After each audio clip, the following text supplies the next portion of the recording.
Assalamualaikum warahmatullahi wabarakatuh. Perkenalkan, nama saya Yunita Sari, ahli media kebidanan, golongan 2, angkatan 16, kelompok 2. Tutor saya yaitu Bapak Dr. Konrad Sawang MPD. Baiklah, di sini saya akan memaparkan rangkuman materi dari agenda 3, yaitu kedudukan dan peran PNS untuk mendukung terwujudnya Smart Governance sesuai dengan ketentuan peraturan perundang-undangan. Manajemen ASN. Manajemen ASN adalah pengelolaan ASN untuk menghasilkan pegawai ASN yang profesional, memiliki nilai dasar, etika profesi, bebas dari intervensi politik, bersih dari praktik korupsi, kolusi, dan mekanisme. Manajemen ASN lebih menekankan kepada pengaturan profesi pegawai sehingga diharapkan agar selalu tersedia sumber daya aparatur sipil negara yang unggul selaras dengan perkembangan zaman. Berikut beberapa konsep yang ada dalam Undang-Undang Nomor 5 Tahun 2014 tentang aparatur sipil negara.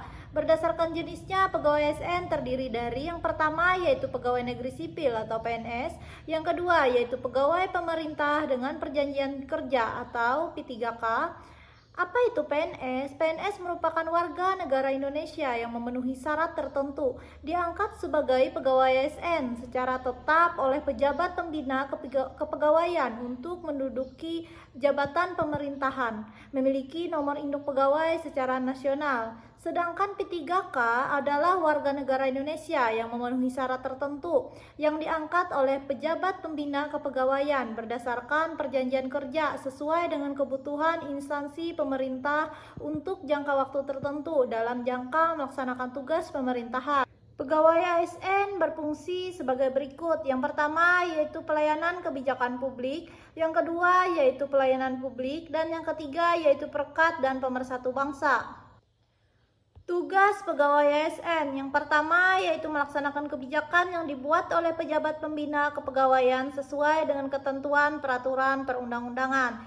Yang kedua yaitu memberikan pelayanan publik yang profesional dan berkualitas.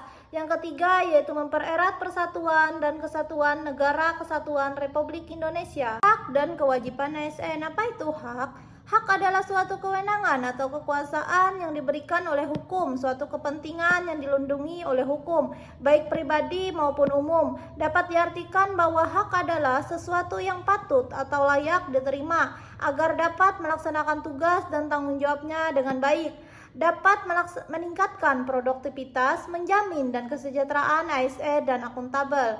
Maka setiap ASN diberikan hak. Hak PNS dan P3K yang diatur dalam Undang-Undang ASN sebagai berikut. PNS berhak memperoleh yang pertama yaitu gaji tunjangan dan fasilitas, yang kedua yaitu cuti, yang ketiga jaminan pensiun dan jaminan hari tua, yang keempat perlindungan, yang kelima yaitu pengembangan kompetensi.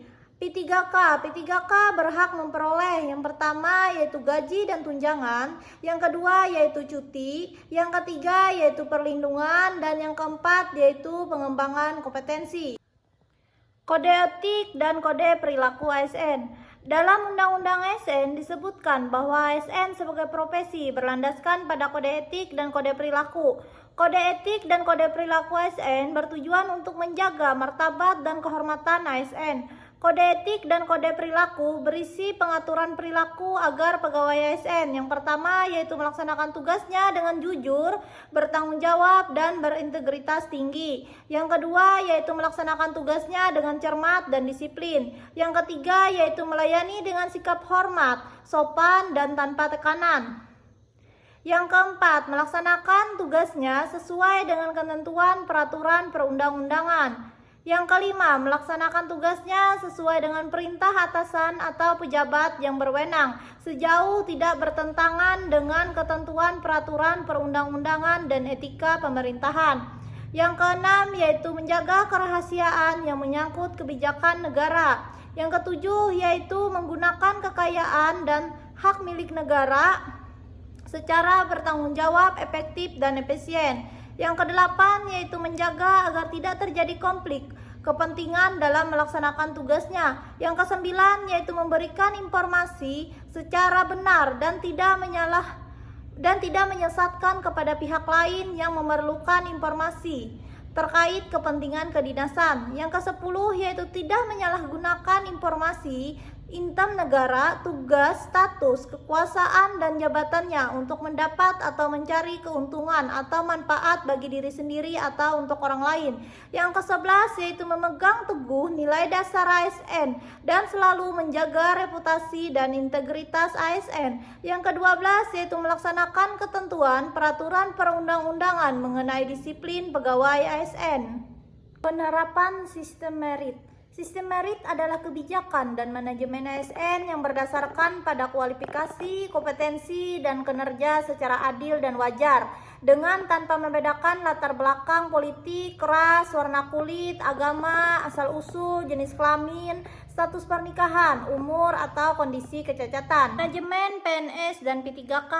Manajemen PNS yang pertama yaitu penyusunan dan penetapan kebutuhan, yang kedua yaitu pengadaan, yang ketiga yaitu pangkat dan jabatan, yang keempat yaitu pengembangan karir, yang kelima yaitu pola karir, yang keenam yaitu promosi, yang ketujuh mutasi, yang kedelapan penilaian kinerja, yang kesembilan pengajian dan tunjangan, yang kesepuluh penghargaan, dan yang ke-11 disiplin. Manajemen P3K. Yang pertama yaitu menetapkan kebutuhan, yang kedua pengadaan, yang ketiga penilaian kinerja, yang keempat pengajian dan tunjangan, yang kelima yaitu pengembangan kompetensi, yang keenam pemberian penghargaan, yang ketujuh disiplin, yang kedelapan pemutusan hubungan perjanjian kerja, yang kesembilan yaitu perlindungan. Smart ASN. Sebagai seorang ASN, di mana kita harus memiliki dan menguasai cara bermedia digital secara bertanggung jawab. Literasi digital banyak menekankan pada kecakapan pengguna media digital dalam melakukan proses mediasi media digital yang dilakukan secara produktif. Seorang pengguna yang memiliki kecakapan literasi digital yang bagus tidak hanya mampu mengoperasikan alat, melainkan juga mampu bermedia digital dengan penuh tanggung jawab. Kompetensi literasi digital tidak hanya dilihat dari kecakapan menggunakan media digital atau digital skill, namun juga budaya menggunakan digital atau digital culture, etik menggunakan media digital atau digital etik, dan aman menggunakan media digital atau digital safety. Kerangka kurikulum literasi digital. Digital skill yaitu kemampuan mengetahui, memahami, dan menggunakan perangkat keras dan piranti lunak TIK serta sistem operasi digital dalam kehidupan sehari-hari. Digital culture yaitu kemampuan membaca, menguraikan, membiasakan, memeriksa, dan membangun wawasan kebangsaan, nilai Pancasila dan Bhinneka Tunggal Ika dalam keseharian, dan digitalisasi kebudayaan melalui pemanfaatan TI. Digital etik yaitu kemampuan menyadari, mencontohkan, menyesuaikan diri, merasionalkan, mempertimbangkan, dan mengembangkan tata kelola etika digital dalam kehidupan sehari-hari. Selanjutnya yaitu digital safety. Digital safety yaitu kemampuan mengenali, mempolakan, menerapkan, menganalisis, menimbang, dan meningkatkan kesadaran perlindungan data pribadi dan keamanan digital dalam kehidupan sehari-hari. 3 tantangan dalam menimbang urgensi penerapan etika bermedia digital. Yang pertama yaitu penetrasi internet yang sangat tinggi dalam kehidupan sehari-hari masyarakat Indonesia, bukan hanya jumlah dan aksesnya yang bertambah, durasi penggunaannya pun yang meningkat drastis. Yang kedua yaitu perubahan perilaku masyarakat yang berpindah dari media konvensional ke media digital karakter. Media digital yang serba cepat dan serba instan, menyediakan kesempatan tak terbatas, dan big data telah mengubah perilaku masyarakat dalam segala hal, mulai dari belajar, bekerja, bertransaksi, hingga berkolaborasi. Yang ketiga yaitu intensitas orang berinteraksi dengan gawai semakin tinggi. Situasi pandemi COVID-19 yang menyebabkan intensitas orang berinteraksi dengan gawai semakin tinggi sehingga memunculkan berbagai isu dan gesakan. Semua ini tak lepas dari situasi ketika semua orang berkumpul di media guna melaksanakan segala aktivitasnya tanpa batas. Etika bermedia digital. Media digital digunakan oleh siapa saja yang berbeda latar belakang pendidikan dan tingkat kompetensi. Karena itu dibutuhkan panduan etis dan kontrol diri dalam menghadapi jarak perbedaan. Perbedaan tersebut dalam menggunakan media digital yang disebut dengan etika digital. 4 prinsip etika tersebut menjadi ujung tombak setiap individu dalam mengakses, berinteraksi, berpartisipasi, dan berkolaborasi di ruang digital. Sehingga media digital benar-benar bisa dimanfaatkan secara kolektif untuk hal-hal yang positif. Etika berinternet. Etika merupakan sistem nilai dan norma moral yang menjadi pegangan bagi seseorang atau sekelompok orang dalam mengatur tingkah lakunya.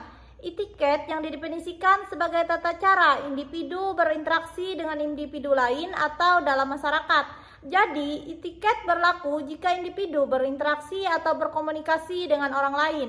Sementara etika berlaku meskipun individu sendirian. Hal ini yang membedakan etika dan etiket. Ialah bentuknya. Etika pasti tertulis, misal kode etik jurnalistik, sedangkan etiket tidak tertulis. Terdapat 3 pilar utama dalam Indonesia Digital Nation, yaitu yang pertama, masyarakat digital yang dibarengi pula dengan pemerintah digital dan ekonomi digital. Yang kedua, masyarakat digital meliputi aktivitas, penggunaan aplikasi, dan penggunaan infrastruktur digital. Yang ketiga, yaitu pemerintah digital meliputi regulasi, kebijakan, dan pengendalian sistem digital. Hak digital. Hak digital adalah hak asasi manusia yang menjamin tiap warga negara untuk mengakses, menggunakan, membuat, dan menyebarluaskan media digital. Hak digital terdiri dari yang pertama yaitu hak untuk mengakses, yang kedua hak untuk berekspresi, yang ketiga yaitu hak untuk merasa aman. Apa itu hak untuk mengakses? Yaitu kebebasan mengakses internet seperti ketersediaan infrastruktur, kepemilikan dan kontrol layanan penyedia internet, kesenjangan digital, kesetaraan akses antar gender, penapisan, dan blokir. Apa itu hak untuk berekspresi? Yaitu jaminan atas keberagaman konten, bebas menyatakan pendapat, dan penggunaan internet dalam menggerakkan masyarakat sipil. Apa itu hak untuk merasa aman? Yaitu bebas dari penyadapan massal dan pemantauan tanpa landasan hukum, perlindungan atas privasi hingga aman dari penyerangan secara daring. Sekian presentasi dari saya. Wassalamualaikum warahmatullahi wabarakatuh. Terima kasih.